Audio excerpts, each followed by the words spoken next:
Hi friends, ఈ రోజు మనం ఈ చిన్న కథలో నీతి ఏమిటో, మనిషికి జంతువుకి ఉన్న తేడా ఏమిటో చూద్దాం. ఒక కిరాణా షాపువాడు తన షాపు కట్టేస్తూ ఉండగా అక్కడికి ఒక కుక్క వచ్చింది.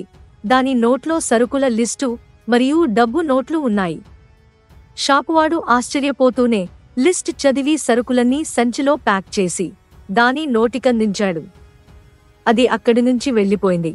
షాపువాడికి ఇదంతా ఎంతో ముచ్చటగా అనిపించింది. వెంటనే షాపు కట్టేసి కుక్కని ఫాలో అయ్యాడు. కుక్క చాలా క్రమశిక్షణతో రెడ్ లైట్ దగ్గర ఆగి గ్రీన్ లైట్ వెలిగాక రోడ్ క్రాస్ చేసి బస్ స్టాప్లో నిలబడింది.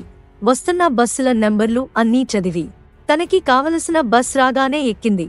కిరాణా షాపు యజమాని ఇంకా ఆశ్చర్యంతో దాన్ని అనుసరిస్తూనే ఉన్నాడు. తాను దిగాల్సిన బస్ స్టాప్ దగ్గర దిగి ఇంటిమెట్ల మీద కిరాణా సామాను పెట్టి కాలెత్తి కాలింగ్ బెల్ కొట్టడానికి ప్రయత్నించింది. కాలింగ్ బెల్ ఎత్తుగా ఉండటంతో అందలేదు. కాళ్లతో తలుపుని కొట్టింది. ఆ చప్పుడు బహుశా ఇంట్లో వాళ్లకి వినపడలేదనుకుంటా. ఎవరూ వచ్చి తలుపు తీయలేదు. కుక్క ఇంటి పక్కవైపు వెళ్లి బెడ్రూమ్ కిటికీ పైకి ఎక్కింది. కిటికీ తలుపుల్ని తలతో గట్టిగా బాదసాగింది. లోపల ఎవరో కదిలిన అలికిడి వినిపించిన తరువాత క్రిందికి గెంతి డోర్ దగ్గరికి తిరిగి వచ్చింది. షాపువాడు ఈ చర్యలన్నీ నమ్మలేనంత సంబరంతో చూస్తున్నాడు. అప్పుడే నిద్రలోంచి లేచి బయటకొచ్చిన ఇంటి యజమాని ఆ కుక్కని బూతులు తిడుతూ కాలితో తన్నసాగాడు. ఆ కిరాణావాడు చప్పున పరిగెత్తుకుంటూ వెళ్ళి, ఏం చేస్తున్నావయ్యా నువ్వు? అసలు బుద్ధుందా? నీవు ఏమీ చేస్తున్నావో ఏమైనా తెలుస్తుందా? ఈ కుక్క అద్భుతమైన తెలివి తేటలుగల కుక్క. సినిమాల్లో అయితే లక్షలు సంపాదించగలదు. అసలిలాంటి తెలివైన కుక్కని ఈ ప్రపంచంలోనే చూడలేం అన్నాడు చాలా ఉద్వేగంగా. ఆ యజమాని దానికి సమాధానం ఇస్తూ, ఇది తెలివైందా?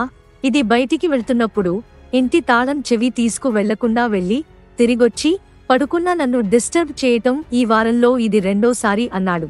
ఈ కథలో నీతి ఏమిటంటే, నీకెన్ని తెలివితేటలున్నా నీపై అధికారికి నువ్వు నచ్చకపోతే ఆ తెలివితేటలు వృధా. నీలో ఎన్ని మంచి గుణాలున్నా నీ భర్తగాని భార్యగాని కుటుంబ సభ్యులుగాని వాటిని గుర్తించకపోతే వృధా. అలా గుర్తించని వారి వద్ద ప్రత్యేక గుర్తింపుల కోసం ఆశిస్తూ కాలయాపనలు చేస్తూ నిరుత్సాహంతో నీరసపడి కూర్చుని ఉండకు.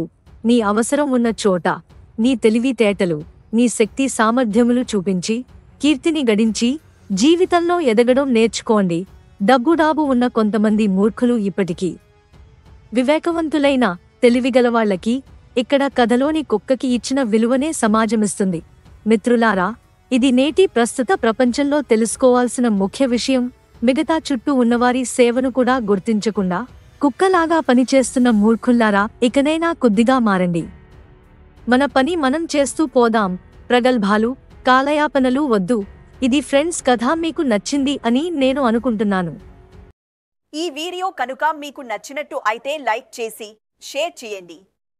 అలాగే మీ అభిప్రాయాలను కామెంట్ రూపంలో తెలియచేయండి. ఇలాంటి మరిన్ని వీడియోస్ కోసం మన ఛానల్ను సబ్స్క్రైబ్ చేయండి. Thanks for watching.